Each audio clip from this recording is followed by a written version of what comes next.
Kinesiology is a technique for chewing gum. Nice. Nice.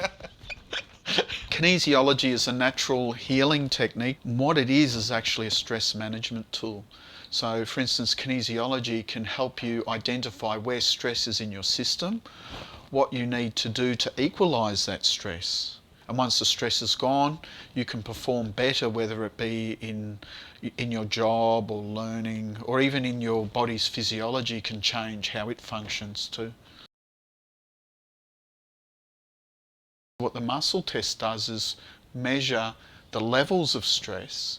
So if you ask someone an emotional question and that is stressful for them, for instance, the last time they had an argument with someone, the muscle test will indicate the stress that they have within their nervous system about that incident. If we have really high levels of stress over long periods of time, again, this can be registered in the muscle test with how the muscle responds, because there's various responses that the muscle test can show, and this gives us an indication of how long the stress has been there and the level of stress.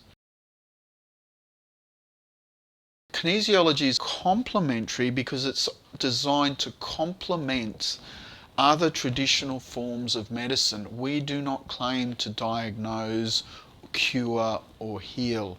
What we can do is help people manage the stress, and if the stress is managed, they get spontaneous healing coming from that. That's wonderful.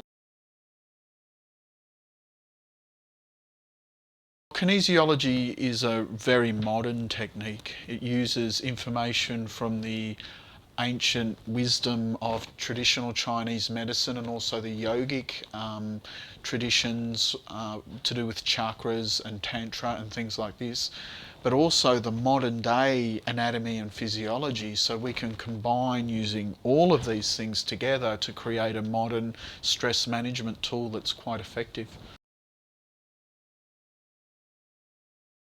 I came across kinesiology in India actually, and I was in an ashram in the south of India, and there was this guy in my room, and he was actually testing muscles, and he had a bag of flower essences and doing finger modes like this, and I thought it was all kind of weird, and I didn't pay much attention to him. But then when I was travelling in the north of India just before I went home, I got like a sudden flash of inspiration that I should go back to Australia and study kinesiology.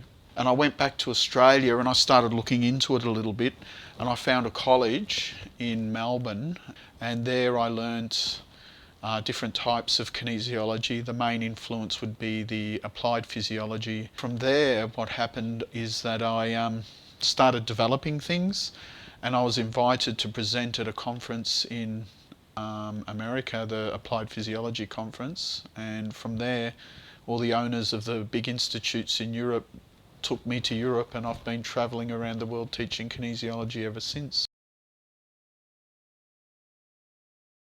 We're looking at setting up some research projects that I'd like to do with the group here in Hong Kong and in Australia, where we can get people working on testing kinesiology against evidence-based measurement systems that can measure people's performance before and after kinesiology.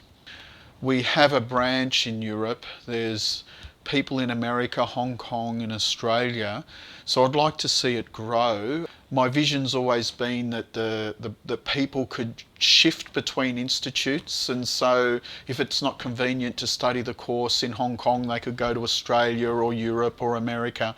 And this is already starting to happen, where you have people travelling to different parts of the world to study kinesiology, and therefore you get an interchange of ideas when people meet other people who do the same thing in different cultures and different communities. At the moment, if you graduate from kinesiology as a kinesiologist, you're looking at working in private practice and balancing clients. What I would like to see is jobs for kinesiologists where kinesiologists could be employed, say either in the corporate world as a stress management technique, which is very effective, or in sports industry for improved sports performance, also in the education industry to improve performance of learners. It has very effective in that. A long time ago I was in Switzerland teaching a class, and it was the hormone course, and I was demonstrating the balancing the reproductive system, and the woman who I balanced, she wanted to have a baby and been trying for many years, and I balanced her reproductive system as a class demonstration, and a month later she was pregnant, and last time I saw her she had 2 or 3 kids. Another interesting case, one of the students asked me for a balance after class. Through balancing the visual pathways, there kept showing up a lot of stress on the blue. The next morning, it was the last day of the course and I was dressed in blue, and she said to me, "Wow, Hugo, you look great in blue. Today is the first day I've ever seen blue in my whole entire life." And this was a woman in her 50s. And you would think that someone who hadn't seen blue their whole entire life, they wouldn't be able to. She never saw the blue sky before her whole life. It was amazing. It takes time to be a good kinesiologist. So to do it really well, you need at least 4 or 5 years of training. So what you really want to be is passionate about helping people and seeing people improve their abilities and maximise their potential. If you figure out this is really, really what you want to do, then we'll welcome you with open arms.